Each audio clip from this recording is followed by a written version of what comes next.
करीब 8 साल की एक लड़की जो खेल रही थी और खेलते-खेलते एक घर के पास पहुँच जाती है। वहाँ उसे अजीब तरह की आवाज़ें आ रही थी। उस 8 साल की लड़की ने हिम्मत जुटाई और हिम्मत जुटाने के बाद वो खिड़की तक पहुँच जाती है और खिड़की पर जब चढ़कर देख रही थी तो उस दृश्य को देखकर वो हैरान हो जाती है, परेशान हो जाती है। दरअसल एक बूढ़ी अम्मा जो रोज़ गाँव-गाँव जाकर गुब्बारे बेचा करती थी, वो बूढ़ी अम्मा ज़मीन पर लेटी हुई है, उसके इर्द-गिर्द ब्लड फैला हुआ है। साथ ही उस बूढ़ी औरत का जो एक बेटा होता है, उस बेटे के हाथ में धारदार हथियार लगा होता है। उसके शरीर के अलग-अलग हिस्सों पर ब्लड लगा हुआ था, खून लगा हुआ था। साथ ही खून उसके मुँह पर भी लगा हुआ था। जैसे उस लड़की ने देखा, डर जाती है, सहम जाती है। अब समझ नहीं पा रही थी कि करे तो क्या करे? सीधा दौड़ते हुए अपने घर पहुँचती है और अपनी माँ को पूरी कहानी बयाँ करती है कि इस तरह से उसने उस घर में ये सब देखा। उस महिला ने जैसे ही अपनी बेटी की बात सुनी, वो अपने पति को बताती है और धीरे-धीरे करके ये बात पूरे मोहल्ले में, पूरे शहर में आग की तरह फैल जाती है। बात पुलिस तक पहुँचती है, पुलिस मौके पर आती है और पुलिस ने जो दृश्य अपनी आँखों से देखा, पुलिस को भी यकीन नहीं हो रहा था और देखते ही देखते ये खबर अखबारों के माध्यम से जब लोगों तक पहुँचती है, तो लोगों को भी यकीन नहीं हो रहा था। दरअसल वो लड़का जो उस बूढ़ी औरत का बेटा होता है, उसने अपनी माँ का कत्ल किया था और कत्ल करने के बाद उसके शरीर के अलग-अलग हिस्सों को निकाल कर वो तवे पर भूनकर खा रहा था और उस लड़की की नज़र पड़ जाती है। जब ये मामला अदालत पहुँचता है तो जजों को भी यकीन नहीं हो रहा था। आज की कहानी जो इस लड़के की कहानी है, उस बूढ़ी औरत की कहानी है। क्या मामला था जो उस लड़के ने अपनी माँ का कत्ल किया और उसके शरीर के अलग-अलग हिस्सों को काट कर वो खाने लगता है। आदाब, नमस्कार, सत श्री अकाल, मैं उस्मान सैफ़ी। आज की जो सच्ची घटना मैं आपको सुनाने जा रहा हूँ, ये सच्ची घटना है महाराष्ट्र प्रदेश के कोल्हापुर सिटी की। दरअसल वहाँ का एक मोहल्ला है, एक इलाका है जिसका नाम है मकड़वाला वसाहत। बात कर रहा हूँ 28 अगस्त 2017 की। ये सुबह के आसपास का वक्त हो रहा था और सुबह को जब एक बूढ़ी औरत रोज़ घर से निकलती थी अपने ठेले पर कुछ कंघियाँ, कुछ गुब्बारे, कुछ इस तरह से चीज़ें बेचा करती थी। बच्चों को आकर्षित करने के लिए वो अक्सर गुब्बारे पहले से ही तैयार करके ले जाया करती थी। जब सुबह के 10 बजते हैं, 10 बजने के बाद वो बूढ़ी औरत अपने घर पे आती है और घर पे आने के बाद आराम से वो खाना बनाने की तैयारी कर रही थी। इसी बीच में उसका बेटा आता है, 30 साल का उसका बेटा होता है।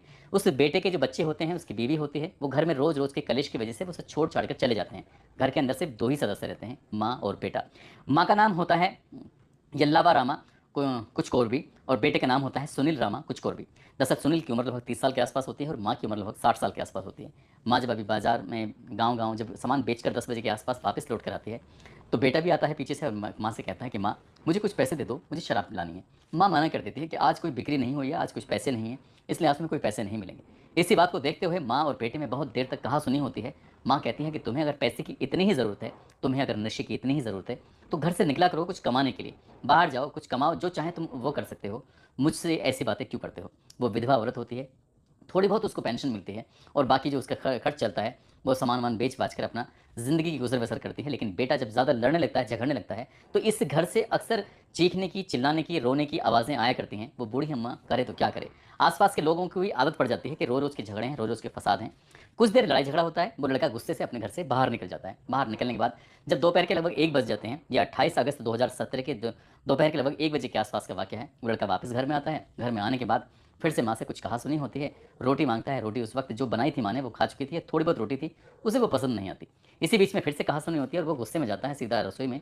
रसोई में जाने के बाद एक धारदार हथियार निकालता है, चाकू निकालता है, जिसे बताते हैं सब्ज़ी काटने वाला चाकू होता है। वो अपनी माँ को बहुत तेज़ी के साथ मारता है, उसके शरीर के अलग-अलग हिस्से कर देता है। उन हिस्सों से वो जैसे उसका भेजा होता है, उसका दिल होता है, उसके फेफड़े होते हैं, इस तरह से उसके शरीर के अलग-अलग अंगों को निकाल लेता है और जहाँ उसने अपनी माँ की हत्या की थी, दरअसल माँ ने भी शायद बचने की कोशिश की होगी, लेकिन माँ की उम्र होती है लगभग 60 साल और लड़के की उम्र 27-28 साल के आसपास होती है। ऐसी स्थिति में जब लड़का जवान होता है और माँ बूढ़ी होती है, तो वो अपने बेटे का मुकाबला करने की स्थिति में थी ही नहीं और वो ज़्यादा देर फाइट भी नहीं कर सकी, वो मारी जाती है। उसके शरीर के अलग-अलग अंगों को निकाल कर उसने तवे पे रखता है और उनको भूनना शुरू कर देता है। उसमें मिर्च, मसाले वगैरह लगाता है और मिर्च मसाला लगाकर वो खाने की स्थिति में खाना शुरू कर देता है। लेकिन उसे लग रहा था कि शायद कोई नहीं देख रहा है, लेकिन बाहर खेलने वाली एक 8 साल की बच्ची की वो खिड़की से झाँक रही थी और उसने अपनी आँखों से बहुत सारे दृश्यों को देख लिया था। उस लड़की को भी यकीन नहीं हो रहा था कि आखिरकार ये हो क्या रहा है।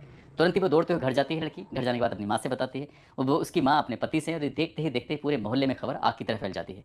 इसी बीच में कोई व्यक्ति पुलिस को फ़ोन करता है, पुलिस मौके पर आती है। अब मौके पर आने के बाद दरवाज़े खुलवाने की कोशिश की जा रही थी, लेकिन दरवाज़ा अंदर से बंद होता है, तो वो दरवाज़ा खुलता ही नहीं है। आखिरकार पुलिस थोड़ा सख्ती से पेश आती है, उसके बाद दरवाज़ा खोला जाता है, तो बूढ़ी औरत की लाश घर के आँगन में पड़ी हुई थी और वो खून से लथपथ होती है। जब उसकी तलाशी वगैरह ली जाती है तो उसके शरीर के अलग-अलग हिस्सों में ब्लड फैला हुआ था। साथ ही उसके हाथों में ब्लड लगा हुआ था, साथ ही उसके चेहरे में, उसके मुँह पर भी ब्लड लगा हुआ था।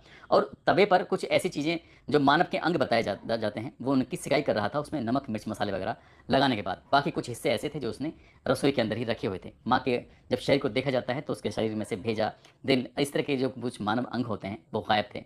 वो उसकी पसलियों तक को काट के पकाने की फिराक में था, कोशिश में था। लेकिन अचानक ये बात पता चल जाती है और बात पता चलने के बाद पुलिस ने इस व्यक्ति को भी हिरासत में लिया, साथ ही पोस्टमार्टम कराया और साथ ही इस व्यक्ति के जो चेहरे के मतलब मुँह के अंदर जो कुछ पहुँचा था खाने का सामान, उसका भी सैंपल लिया गया था, ये देखने के लिए, परखने के लिए कि क्या वाक़ई सचमुच इसने मानव अंग को खाने की कोशिश की है, नहीं की है। इस सब का डीएनए टेस्ट कराया जाता है और डीएनए टेस्ट की जब रिपोर्ट आती है तो लोगों को यकीन नहीं हो रहा था कि आखिरकार एक व्यक्ति इतना भयानक कदम कैसे उठा सकता है। डीएनए सैंपल मैच हो जाता है कि उसने अपनी माँ की हत्या की, माँ की हत्या करने के बाद उसके अंगों को उसने तवे पर सेक कर खाने की भी कोशिश की थी। पुलिस ने इस मामले को गंभीरता से लिया और इसकी चार्जशीट लगाई और चार्जशीट लगाने के बाद 3 साल 8 महीने 11 दिन बाद ये मामला कोल्हापुर की अदालत में पहुंचता है और 8 जुलाई 2021 को कोल्हापुर की अदालत इस पर फैसला सुनाती है। जब जजों के सामने ये केस जाता है, दोनों ही पक्षों के जो वकील होते हैं अपनी अपनी तरह से जिरह कर रहे थे, अपना अपना पक्ष रख रहे थे और जब अदालत ने ये बात सुनी तो अदालत ने ये फैसला सुनाया कि इस व्यक्ति को सजाए मौत का हुक्म सुनाया जाता है और तब तक इस व्यक्ति को फांसी के फंदे पर लटका कर रखा जाए जब तक इसके प्राण न निकल जाए। लेकिन इसको उच्च अदालत में अपील करने का पूरा अधिकार है, या अपील कर सकता है और उस व्यक्ति ने देखा कि शायद उसकी जान बच सकती है या फिर उसकी सज़ा कम हो सकती है, फांसी की सज़ा जो मिली है उसको, तो इसलिए उसने बॉम्बे हाई कोर्ट में अपील दायर कर देता है और बॉम्बे हाई कोर्ट में जब अपील दायर करता है तो 2 साल 2 महीने और 24 दिन बाद यानी कि 1 अक्टूबर 2024 को अदालत की तरफ से फैसला आता है कि जो निचली अदालत या सेशन कोर्ट ने जो फैसला दिया है, हम उस फैसले को बिल्कुल बरकरार रखते हैं क्योंकि इस व्यक्ति को बाहर निकलने का अधिकार नहीं है। अगर ये बाहर निकल जाता है तो जैसे इसने अपनी माँ का कत्ल करके उसके शरीर के अलग अलग अंगों को इस तरह से खाया है, ठीक वैसे ही खाएगा, तो उसकी सज़ा को जैसे थी वैसे के वैसे बरकरार रखा जाता है। अखबारों में जब ये रिपोर्ट प्रकाशित होती है तो पता चलता है कि इस व्यक्ति को मीट खाने की ज़्यादा बुरी आदत थी। ये जैसे सूअरों का मीट, साथ ही बिल्लियों को इनका वध करता था, उनको मारकर उनके शरीर के अलग अलग हिस्सों को इसी तरह से खाया करता था। शराब पीने का ये आदी हो जाता है और इसकी बीवी, इसकी जो पत्नी होती है और बच्चे होते हैं, उनसे अक्सर इसका झगड़ा रहता था। इसलिए इसकी पत्नी ने सोचा कि रोज़ रोज़ के कलेश से अच्छा है कि यहाँ से छोड़ छाड़ के चले जाओ। ये इसकी पत्नी उसके बच्चे छोड़ के चले जाते हैं, तब ये अपनी माँ के साथ रहता था। माँ दिन भर जो कमाती थी, माँ से ये पैसे छीना करता था, उसके साथ भी कई बार मारपीट करता था और शराब पीने का आदी होता है, तो इसलिए रोज़ रोज़ के घर में कलेश होती थी। लेकिन एक दिन इसने अपनी माँ का ही कत्ल करके इस कहानी को बिल्कुल इतने भयानक रूप में पहुंचा दिया। फिलहाल बॉम्बे हाई कोर्ट ने इसको 30 दिन का समय दिया है। ये चाहे तो सुप्रीम कोर्ट में अपील कर सकता है और अपील करने के बाद जो सुप्रीम कोर्ट का निर्णय होगा उसके हिसाब से इस पर कार्रवाई होगी। लेकिन फिलहाल बॉम्बे हाई कोर्ट ने इसकी फांसी की सज़ा को बरकरार रखा है। दोस्तों, इस पूरे घटनाक्रम को सुनाने का उद्देश्य किसी को परेशान करना नहीं है, किसी का दिल दुखाना नहीं है, बल्कि आपको